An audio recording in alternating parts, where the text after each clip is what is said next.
listening to the GreenSkull podcast, a podcast for fight fans, music artists, and creatives alike.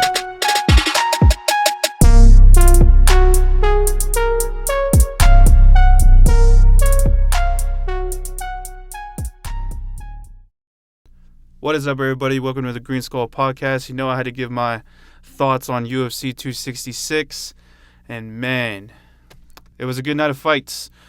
And man, let's talk about it. Before I get into the main card, I want to talk about Dan Hooker and Nasrat. So, man, Dan Hooker completely off the chain, straight savage. He was basically dominating the whole fight against Nasrat. We didn't even know if he was going to be here because of the visa problem, and he made it. It was a great fight, man. It went all the way to decision. And Nasrat's a tough dude, man, but let me tell you, this new Dan Hooker, man, he comes to fight, and it's pretty exciting. So shout out to Dan Hooker making it on his visa, and shout out to UFC for making that happen, because otherwise we wouldn't have seen that crazy fight. It was great. Dan Hooker looked amazing. Nothing was phasing him. Nasrat's a tough dude, but, you know, it eventually went to unanimous decision, and it was Dan Hooker for the W. So let's talk about the first fight of the main card. We got Marlon Moraes versus Merab. And I don't really know how to say his last name. But listen, man, this fight was a good fight. It was crazy. Like, Marlon came out, started piecing this dude up. Merab was moving. He was moving. And nah, dude, Marlon Moraes dropped him, started beating him down. I thought it was over. I thought Merab had nothing left in the tank. I thought that was literally it right there. But ended up being a little more. The guy came to fight, man. He came to fight. He made it out of being rocked, got to the next round, and then just put on a clinic. Straight up, just beat the shit out of Marlon Moraes. That was the opening fight of the main card. It was great. Marlon Moraes, I don't know. From what I understand, he's been losing a lot. He looked good in the very beginning, but once he started getting caught, it was kind of a wrap from there. So Merab I think he got performance of the night.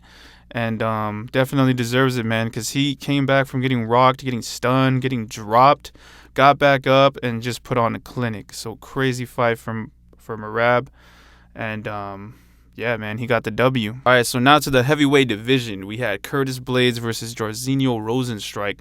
And to be totally honest, I was excited for this one just because, like, it's a heavyweight bout and, like, these dudes are pretty big. But I don't know, man. Like, it wasn't very exciting. There was a couple parts where, like, Jairzinho got dropped or he moved. He defended a takedown and threw Curtis over him.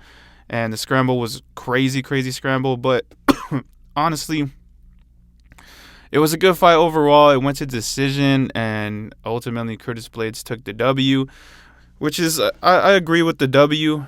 But I don't know. Something about Curtis Blaydes. He's a really good fighter, but to be totally honest, I just don't see, like, much people following him. Not that big of a fan of Curtis Blaydes, but I was going for Jairzinho Rozenstruik, but it's all good, man. He took another L, and Curtis Blaydes moves up. It wasn't the most exciting fight, but it was definitely one for the books. All right, guys. Nick Diaz versus Robbie Lawler.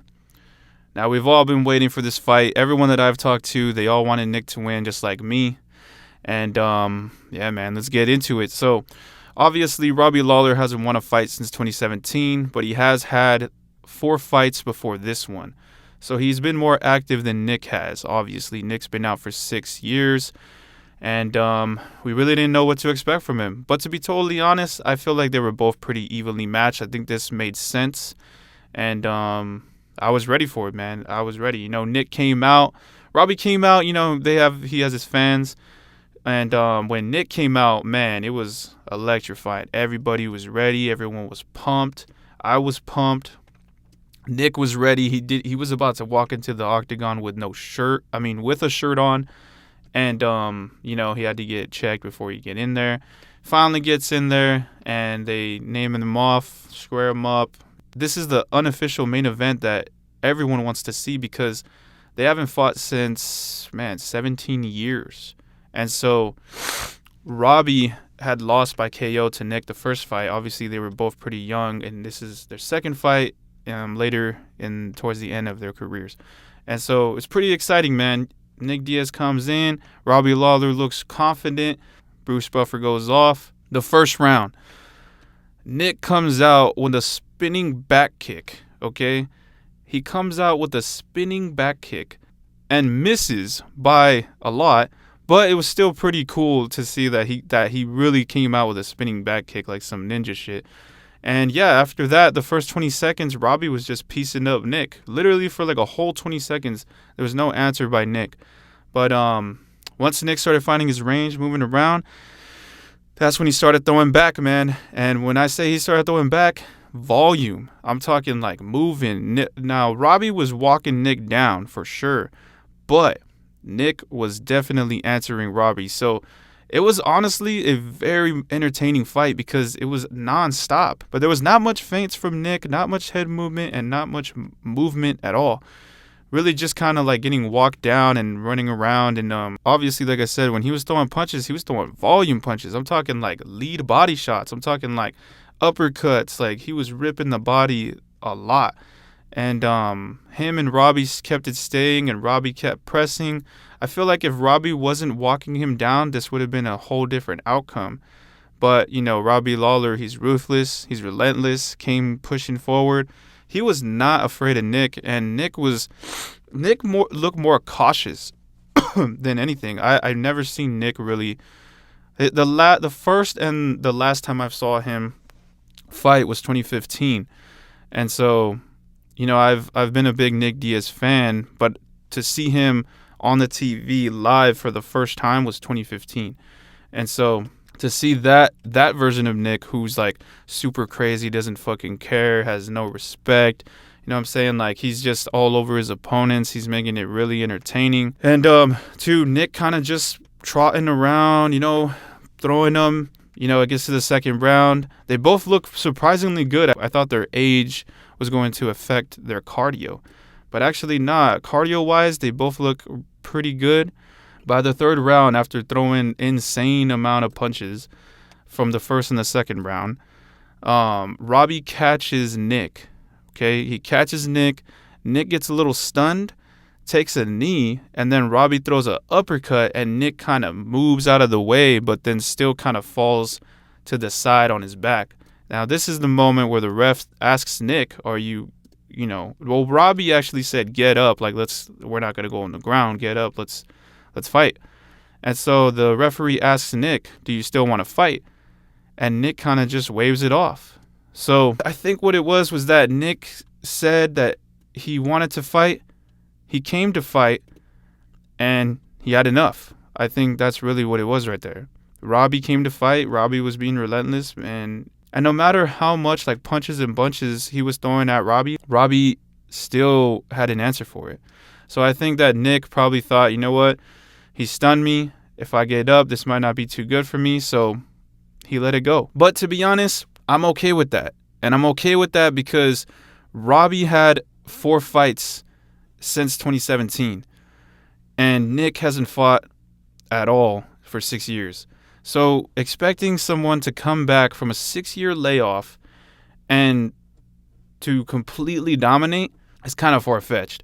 But he did look good. Nick came out. Obviously, he was doing work that whole time because his cardio was good. The punches and bunches were good. I think the only thing that really stopped him was Robbie being relentless and the fact that he wasn't going anywhere. I think what really got to Nick was that the pressure of Robbie Lawler and the fact that Robbie was all game. You know, now, of course, nobody wants the fight to end like that. No one wants the fighter to just say, "I'm done," and then the fight ends. But I'm not going to go as far as say that Nick quit. I think what it was is just he was being real to himself. He probably thought he wasn't winning the first 2 rounds. And after that one, he had another 2 more to go. It actually looks like he got his nose broken, but I'm not too sure. But overall, the fight was stopped, and Robbie Lawler got the W. And you know what? I got to give it up for Robbie, man. Even though I was against him, not because I don't like Robbie. I like Robbie, but I got to give it up to Robbie Lawler because he was a class act the whole way through, man. He had nothing bad to say. He was very respectful the whole time. Even at the end of the fight, he was still giving props to Nick. I think, and you got to think about it too. Nick changed the weight class for whatever reason. And Robbie said, yeah, it doesn't matter because I'm coming in and I'm going to win. And that's what he did. So respect to Robbie Lawler. I don't want to see Nick go out like that, but it happened. And, maybe he'll come back and do a little better because you got to remember, like, being consistent is a big thing in this sport. If you come back from, like, 2 years, 3 years, it might not look the same. Especially him. If you look at Nick from 2015 to now, he does not look the same. So I respect both of them for that, and I respect Robbie Lawler for being a class act, and Nick Diaz too. He accepted his loss, the right way. He's not the best on the microphone, and I think it's because he has like a lot of like anxiety or social anxiety, I guess. I don't know. But overall, still great fighters. And that was a good fight overall. So shout out Robbie Lawler for getting the W. I was still happy to see that Nick came in and threw hands, like trying to fight. And it looked good, man. Now, at the end, obviously, that's not the result everyone wants, but it's what happened. So Robbie Lawler got the W, and it was a good fight overall. Immediately right after that one, we have Valentina Shevchenko versus Lauren Murphy. Lauren Murphy was honestly no threat to Shevchenko. I'm going to keep it totally honest. Valentina Shevchenko, I feel like could have finished that fight in the first round. I don't know if like her corner told her, make it interesting, give people the money's worth. But like let's be honest, man. Valentina could have went in there and just completely dominated if she really wanted to. The takedowns were easy. All the combinations she was landing were easy. All the reversals, all of the parries, all of the defense. Lauren Murphy really had nothing to show. She had nothing impressive, nothing that really surprised the champ. And once again, a very dominant win for Valentina Shevchenko. There is one thing that kind of bothered me about that fight was that her corner for Lauren Murphy, her corner didn't tell her that she was losing. They just kept telling her that she was doing good. So it didn't look like she had much urgency to like get into the fight because maybe she thought that she was actually really doing good. Valentina Shevchenko could have beat her in the first round, but she let it go all the way, I think, until the fourth round. It was not the most exciting fight just because it looks too easy. It looked like she was carrying her. It is what it is. At this point, I feel like who's really a challenger for Valentina Shevchenko? She's in the position right now where she could literally just beat everybody, and whoever, even if they're not good, she's just fighting them because they are the next in line because she's literally beat everybody.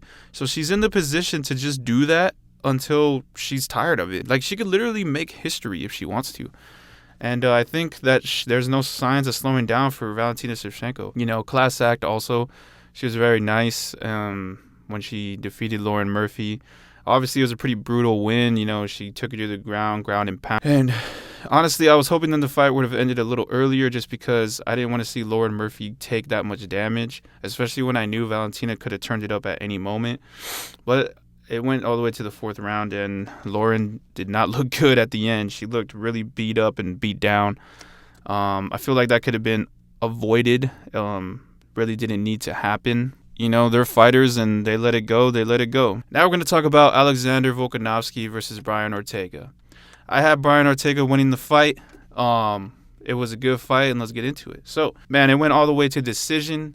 There was a couple of things that I don't agree with because Alexander Volkanovski was really leading in with his head, and which put a lot of damage on Brian Ortega's face. Now, most of it was headbutts, but throughout the whole fight, it was very competitive. They took it slow in the first 2 rounds and then started turning it up towards the later rounds. I didn't see much of Volkanovski really trying to end the fight. I seen the most from Brian Ortega by piecing him up and dropping him, catching kicks and sweeping him, taking him to the ground, throwing up 3 submission attempts. And Volkanovski really it looked like Volkanovski was just trying to survive. Now, obviously, Volkanovski was leading the fight. Brian Ortega was backing up a lot. But honestly, a lot of people were good at fighting off their back foot, and that's what I saw. Overall, it was a really good fight. Obviously, Volkanovski took the W over Brian Ortega. But in my opinion, I think that that's one that needs to be run back. You should have seen when Brian caught the leg kick, punched Volkanovski with the left hand, dropped him, and then got on top of him and started squeezing the hell out of him. It literally looked like an older brother squeezing the little brother to tap out. And so it was really funny to see that. But I just really didn't like how Volkanovski was running in there like a Naruto character with his forehead and just, damaging Brian's face with his forehead. It happened so many times that the ref had to say, hey, you need to stop leading with your head. It is what it is, guys. At the end of the day, it was entertaining. It was a good fight overall. And in my opinion, Brian Ortega took that. But it is what it is. We all know what happened, and it's all good. Max Holloway is still the champion. Peace. You're listening to the GreenSkull podcast. A podcast for fight fans, music artists, and creatives alike.